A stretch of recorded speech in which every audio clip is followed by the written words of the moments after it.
Juliet once said, "What's in a name?" For a long time, about, 45 or 50 years, I thought that my name, Corey, meant dweller by a stream or pond. Doesn't that sound peaceful and nice? Yeah, it's not true. I think I'm okay with it.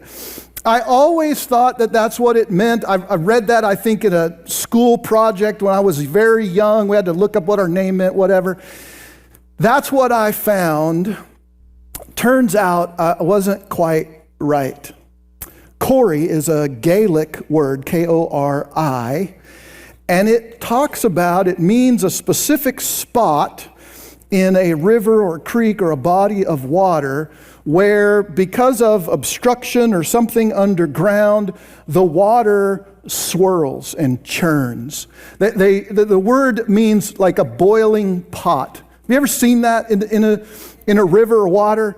And I thought, well, that sounds a lot more like me than just this peaceful river. And so this river or this geographical location was named for this spot in the water where it was churning and boiling and causing all kinds of chaos. Now that's the first meaning of the word Corey. The second meaning means helper, protector, or champion. I think I like that one better. It comes from the same kind of root, this turning and churning of the water has come to mean then like this champion of a tribe or a village, the person who would go out and fight for them. So Corey, I'm glad you're here this morning because it turns out that you and I are named for a tight-knit group of warriors. Yeah, that's what I was thinking. I saw you on the tractor at work day. We're good. Names mean something. The name Avram meant exalted father. And then God changed Avram's name to Abraham, which meant father of nations. And then before his son was born, the son of promise, God tells Abraham to name him Isaac. And Isaac means he laughs. And I think that's kind of funny. How'd you like to be named? He laughs. But I was thinking about it like this. The reason he's named this, I think, is because when God told Abraham at 100 years old, you're going to have a son and your 90-year-old wife is going to get pregnant, Abraham laughed. Every time for the rest of his life that he called his son, he was reminded that he laughed at God. But I don't think that's the funniest part. I think the funniest part is that every time he called his son, he was reminded that God was laughing at him. I told you, Abraham. You didn't believe me. You thought it was crazy and it was really far-fetched, but it happened. Now, here's the weird thing, though. When Isaac names his two sons, he doesn't seek God's input on that at all. In fact, he names them based on his very first impression of the two of them. The first child to come out was red-skinned and hairy, and so Isaac named him Esau, and Esau means red. And then Jacob came out holding on to the heel, grabbing onto the heel of Esau, and Isaac said, I'm going to name him Jacob, because Jacob means heel grabber. It's the same word that's used for usurper or cheater, somebody who's scratching and clawing to get ahead or to get what they think they deserve. It seems like a simple thing, right? This naming process. I don't usually pay much attention to it. You know, we kind of read through that section without ever kind of putting the pieces together. But something occurred to me this week.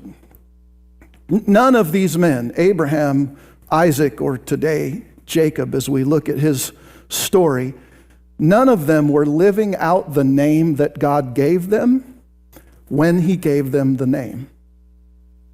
Think about that for a minute. When God named Abraham father of nations, he had one son. That doesn't sound like a very promising start. And he names Isaac, he laughs. And like that doesn't sound like a name that inspires people or nations. And he's going to rename Jacob as well. It seems like a simple thing, but what it means is that grace precedes readiness. It doesn't reward it. Think about that. Grace precedes our readiness. It doesn't reward it. And we live our lives mostly based on this reward system, right? You do enough good things in school, you get the gold sticker on the... Do they still do that anymore? I don't have stickers in school. I don't know. It's been a long time. I've been in school. Cool.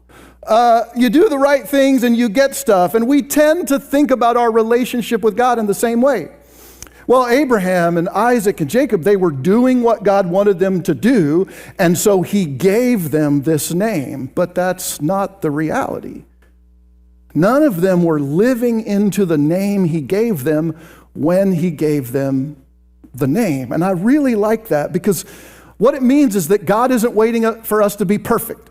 He isn't waiting for us to get it. He isn't waiting for us to be ready for the next place he's going to call us into.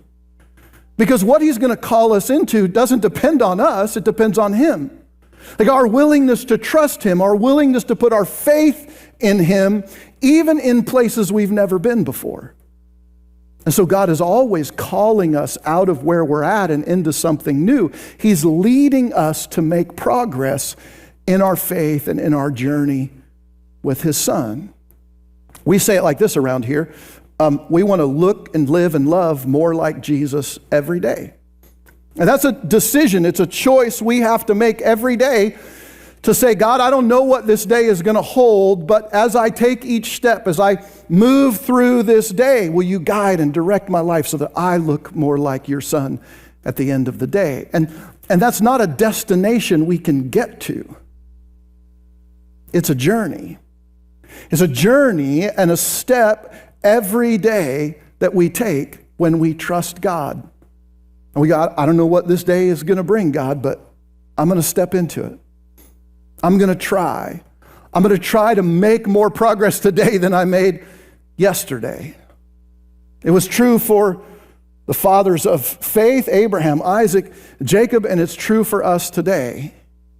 And so when God gives Jacob a new name, it's not about who he is, it's about who he's going to be. But Jacob has trouble letting go of who he's been. And that's something I think we all struggle with as we begin our walk with Jesus, right? Like we know as followers, we're supposed to follow, but we fall back into the same old stuff over and over again. Last week, the message ended just before or just after Rebecca concocts this plan and she ropes Jacob into it and they deceive Isaac and Jacob gets the blessing, the firstborn blessing from his father instead of Esau. And so in the very next chapter, I think it's chapter 28 in the beginning, we see Isaac and Rebekah sending their youngest son Jacob off to a place called Padan Aram to find a spouse from his family line. So Abraham's brother Nahor lived in Padan Aram. Now, it's really interesting read because this journey of Jacob from the promised land to Padan Aram, it's been done before.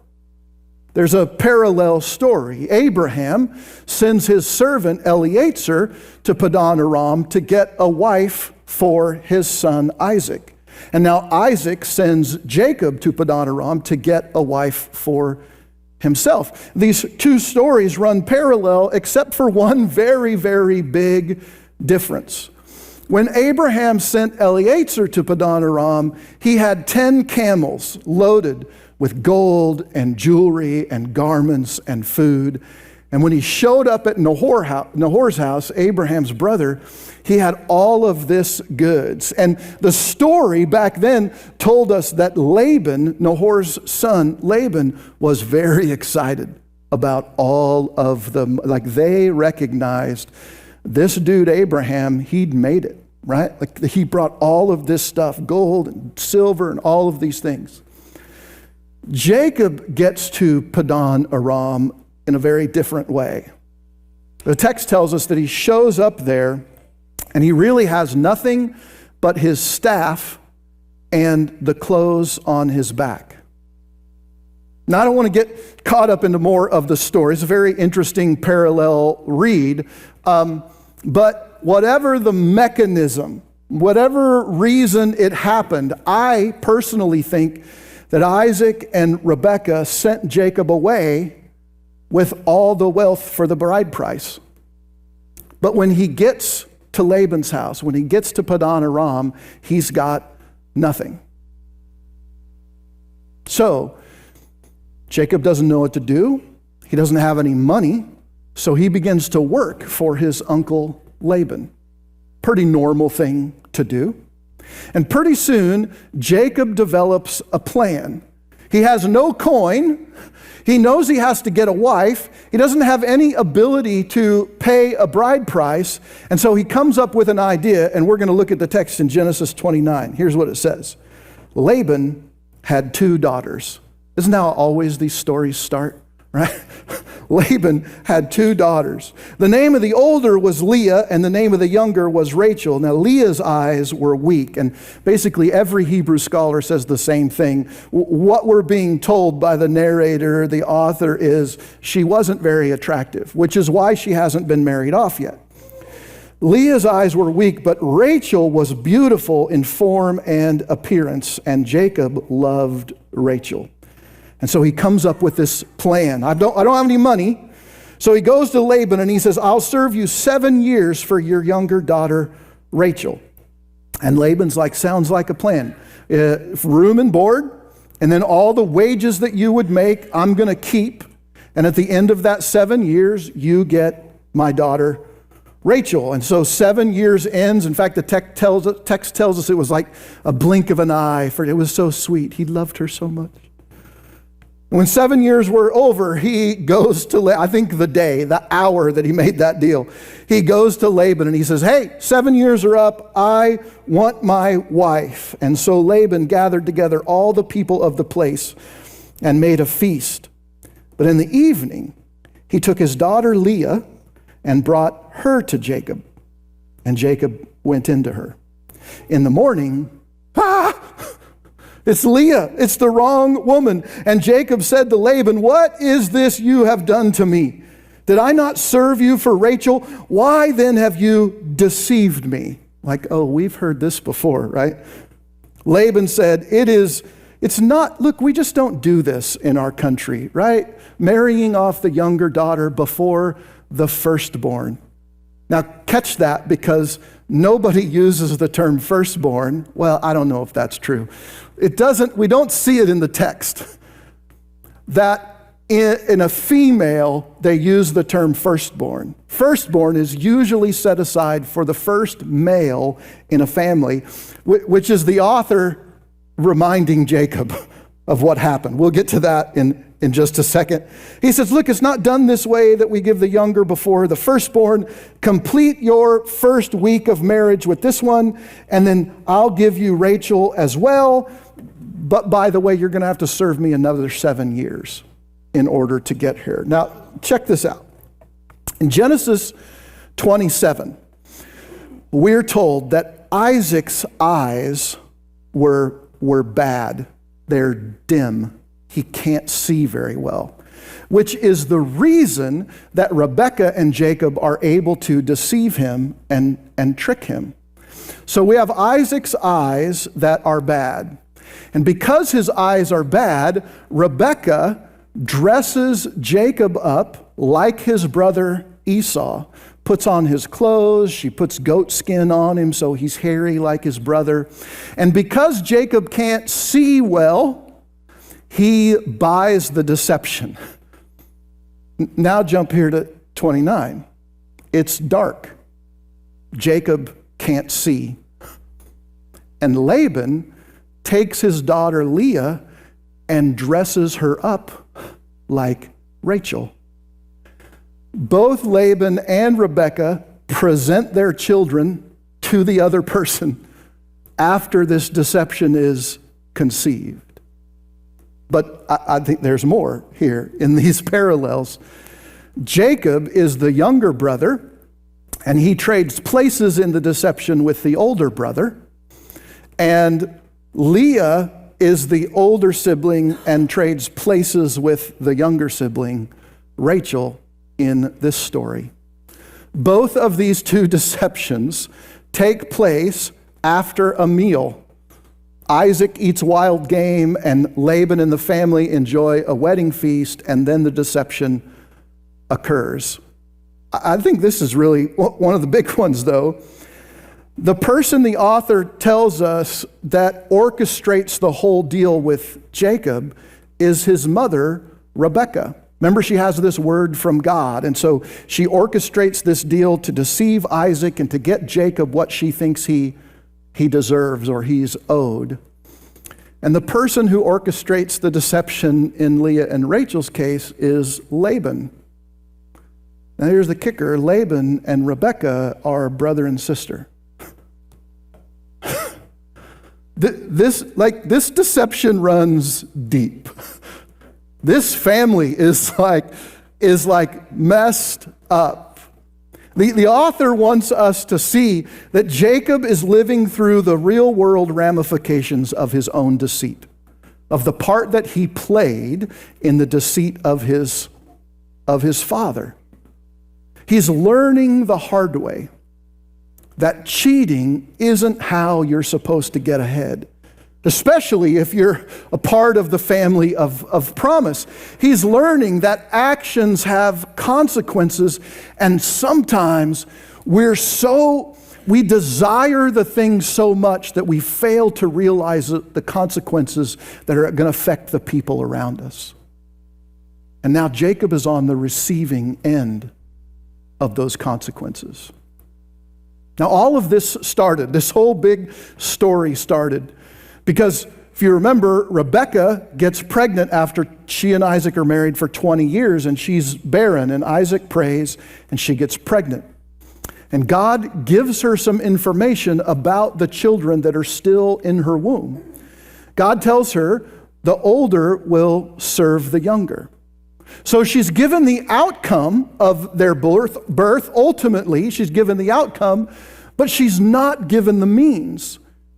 She's told what's going to happen. She's not told how it's going to happen. And it's that gap between what she knows and what she doesn't know where she stops trusting and starts trying to rig the outcome on her own.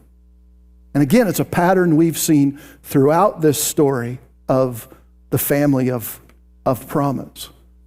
That rigging of Rebekah landed Jacob far from home, on his own, and at the mercy of an uncle who cheated him over and over and over again. In fact, if you read his story, if you continue on in the text and you read his story, you'll find out that when Jacob finally decides to flee, his wives, Leah and Rachel, are like, yeah, our dad's a bad dude. We need to get out of here. Laban actually rounds up all his kids and his servants and chases after them to get them and bring them back. And Jacob confronts him. He's like, look, for 20 years, you've changed my wages, you've orchestrated, you've deceived me, you've cheated me over and over and over and over again for 20 years. Being manipulated and played by his uncle Laban for that long, Jacob grabs his wives and kids and quickly and quietly packs up his family and heads back home to the land of Canaan, the land of promise, back to his father's house. Now, this is all part of the deal that Jacob made with God when he first left his family. If you remember that, we talked about it last week.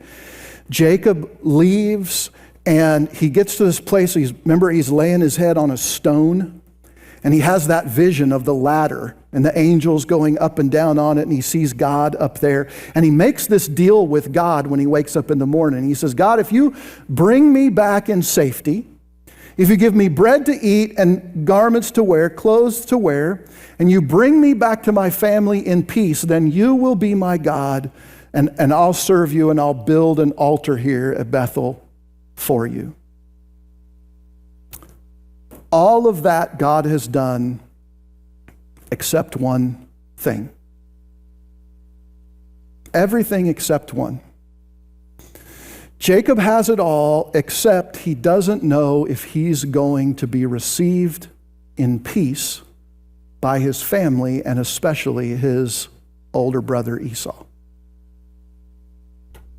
And so Jacob and his wives and his kids and his flocks and his herds and all of this stuff are moving from Padan Aram, and they're getting very close to the promised land. And Jacob one night stops at this place called the Jabbok River, and he sends all of his family on the other side of the river, and so that he's on, I think it's the east side, and he's by himself again. Very similar to the way the story first started.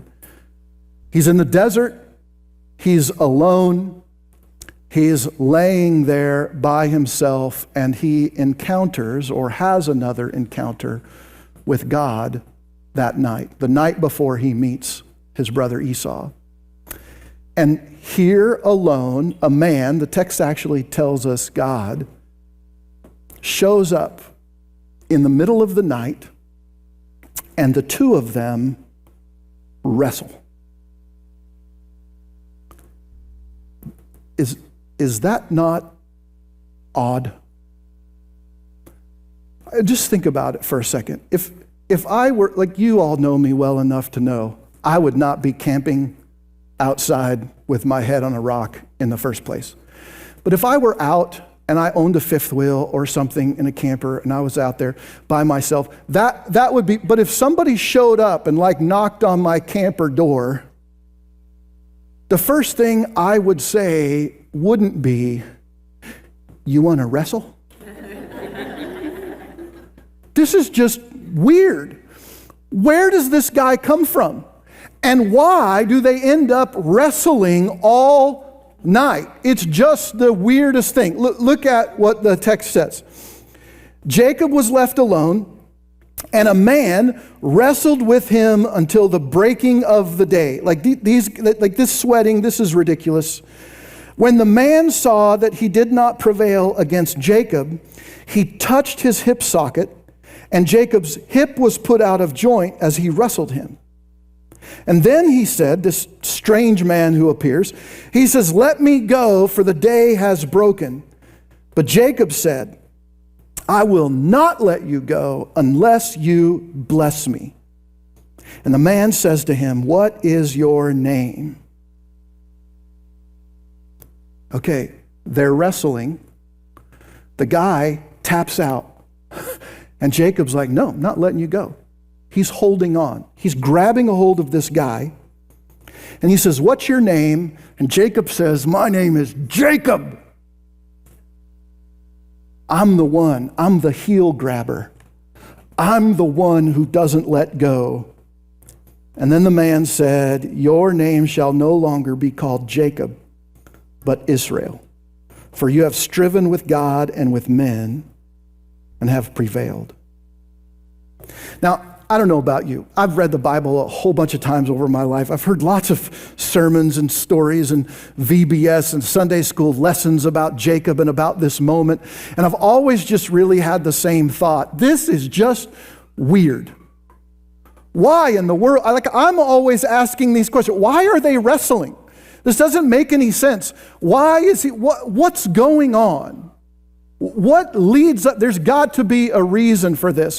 Why does God wrestle Jacob in the middle of the night? It's so random until I realized something this week that made me think like, oh, only God Only God could orchestrate this and make this happen. It's a little nerdy, okay? So nerd out with me for a little bit. And I'm not going to get it completely right, so I don't think we have any Hebrew scholars in here, so it's probably good for me. But the Jabbok River and Jacob, the name, and the Hebrew word for wrestled all share the same beginning sound, and they sound very similar. It would be something like Yabak, Yakav, and Yabek. Yabak, Yakav, Yabek. If you're hearing this story, which it was oral for a long time, right? People just shared it, told it from one person to the next, or someone read it and other people were listening, that would make them stop and they'd go, "What? Wait a minute, what'd you say?" There's a Jacob and there's a Jabbok and there's this wrestling, like what's going on here? And I think the author does that to make us pause for a minute, at least if you're Hebrew, and you pause for a minute, you go, wait a minute, like let's sort these things out for a second. It's no accident that the author does that, because I think he wants us to pause and think through this. Something's going on here. When we were first introduced to Jacob in chapter 25, do you remember what he's doing? He is jostling or wrestling with his brother in his mother's womb. And when Jacob is born, what's he doing? Grabbing a hold of his brother, and he doesn't let go. Like, you think about how traumatic that birth experience was, and Jacob comes out just holding on like, I am not letting you go. It's that act of holding on to his brother that triggers his dad Isaac to name him heel grabber. And he says that because this one wants to get ahead. He was trying to get ahead of his brother Esau. Then in chapter 27, Rebekah has orchestrated this deception of her husband Isaac, and she's brought Jacob into it, and it's happened, it's occurred. Isaac has blessed Jacob, and Esau comes in. And Esau and Isaac figure out what had happened. And Esau says this, "Is he not rightly named Jacob? For he has cheated me now 2 times." His whole life, Jacob grabbed at whatever he thought would help him get ahead. And that night, God finally showed him something worth holding on to. And I think we need to sit with that for a moment. When God changes Jacob's name, he doesn't just change his name. He reframes Jacob's entire life. Jacob's parents saw one scene and rendered a verdict about who their son was based on his very first act. But God saw his whole story.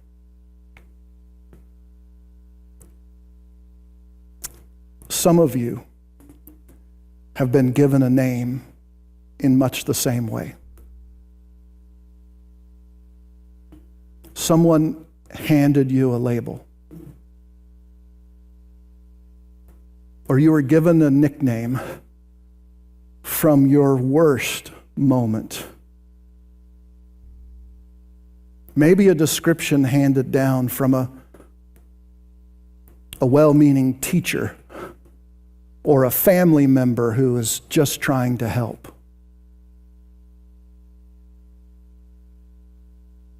Maybe it was a diagnosis. And every time you think about or look at your future, all you can see is that label. Some of those labels, you maybe spent your entire life trying to crawl out from under, and you just can't. Alcoholic, cheater, orphan, failure, mistake. I intentionally don't talk about this from stage very much, but from a very young age, Andy and I knew that our son Trent was not like his older two siblings. Very early on. Right before he turned 3, he was diagnosed with severe or classic autism, and we knew nothing about what that meant. Once he started school, it was one problem, one challenge, one call after another. And he bounced from classroom to classroom and district to district as they tried to find a place that suited him because of his aggression and violence. And it wasn't until he got to Heartspring 6 years or so after his school career began that changed. When he was at his worst, no one could have imagined that today he would inspire people of all abilities all over the world, have 7 million people follow him. And I tell you that to say this: that challenge that you face, that diagnosis that clings to you, that mistake that you made so many years ago or yesterday, that thing that you thought would forever make your life worse, when it's connected to God, it has worth. The question is, will you let God redeem in you what others have used to ridicule you? And the only way that can happen is when we stop trying to be perfect Christians and we're able to say, this was my name, but that's not who I am anymore. The name that God gave Jacob, it was never a report card about how well he did in following God or living up to his part of the promise.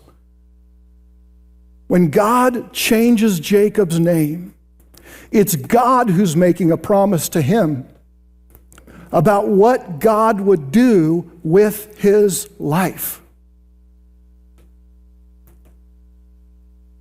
And I think this is the best part. God has a name for you and me too. And it's not based on our performance.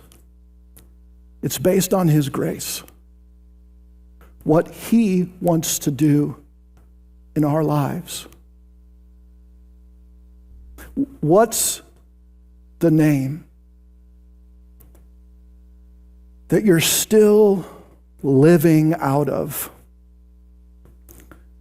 that God has brought to your heart this morning? Today, it's time to let God redeem your past and redirect your future to to what's most important. And so this morning, if you'd like to pray or talk with somebody from our care team, we invite you in the next few moments to just get up from your seat and head to the back of the auditorium. Our care team will walk with you down to our family room, and you'll have time to talk and to pray or to cry or to whatever you need to do today to take your next step with Jesus. And if you're joining us online, we're so glad to have you back with us again and to be online again. There are links in the video description that you're watching or on the page that can help you take your next step as well, and we'd love to walk that path with you. While you muster the courage to stand up in a group of people and head to the back room, let's take a minute to pray. And if God is moving you, you just get up while we're praying and head back there. Heavenly Father, I thank you that your grace is not dependent on how well we perform as your followers. Your grace comes before we've made any steps, good or bad. Father, so many of us carry names that we've been given that are not flattering, that maybe were handed to us as a result of our worst moment, a moment we want to forget, and yet everyone brings it up over and over and over again. God, will you redeem that name? And will you allow us to use it as a way not to show how much we've grown, but as a way to say, look at what God has done in my life. Father, I know there are people here listening who are hurting because of something in their past. Would you let the story of Jacob give them hope for their future? God, I just thank you for showing us in your word that you're not looking for perfect people. You're just looking for partners who will walk with you as you form us to look more like your Son every day. Help us to do that, Father, in Jesus' name. Look, if you continue to walk through the story of Jacob, you'll see that he doesn't do everything right after his name is changed and he wrestles this stranger at the Jabbok. He struggles with how to walk out his new identity. God is actually going to appear to him again a little later at Bethel, where he saw him first, where he built that altar, that pillar from his stone pillow. And God's going to reiterate the promise to Jacob that he gave to Abraham and to Isaac, and he's going to again rename Jacob to Israel. I want you to hear something important before you move on today. Being a preacher and being on stage like this is not the goal of being a Christian. There's no ladder to climb here. You don't think, well, if I'm a good Christian, if I do the right things, well, eventually I'll get to that place and be on stage with a microphone. When you live and love and look like Jesus tomorrow morning at work, in the middle of the week when you're tired and looking for a break in your own home, in that late night grocery store run because you forgot something. When you look like Jesus in those moments, you are more of a preacher than I am up here on Sundays. May we all this week. Walk in the name that God has given us in Jesus. Accepted, loved, wanted, my child.